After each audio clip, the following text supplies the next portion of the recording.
हिंदी स्वराज्याची पताका नभी अभिमानाने डोलते. लक्ष देऊन ऐका मी जिजाऊ बोलतेय, लक्ष देऊन ऐका मी जिजाऊ बोलतेय. तो फार धामधुमीचा काळ होता. पारतंत्र्य, यश, स्वाभिमान, कीर्ती आणि मातृत्वाची देण लाभलेल्या यदुवंश जाधवांच्या घरी महाराज राणीच्या पोटी आमचा जन्म झाला. तेव्हा दारादारात रांगोळ्या काढल्या गेल्या, तोरण लावली गेली, हत्तीवरून साखर वाटण्यात आली आणि आमचं नाव जिजा ठेवण्यात आलं. आजूबाजूला सरदारांची वर्दळ, युद्धांचे डावपेच, सल्लामसलत, रयतेच्या गाराण्या, न्याय निवाडतर नित्याचेच. हे असं होतं आमचं बालपण.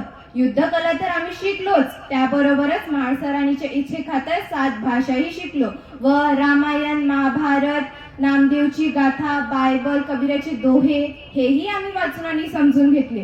पुढे शहाजीराजे व आमचे लग्न झाले. आमच्या मनात स्वातंत्र्याची पहाट होऊ लागली. आमच्या पोटी अंकुर वाढू लागलं.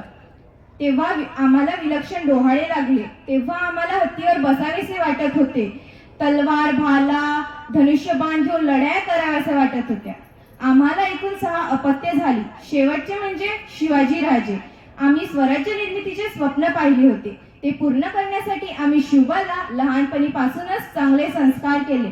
त्यांना युद्धकलेत पारंगत केलं. माता बहिणींचा आदर सत्कार करायला शिकवला. सर्वांना समान न्याय देण्याचे धडे शिकवले.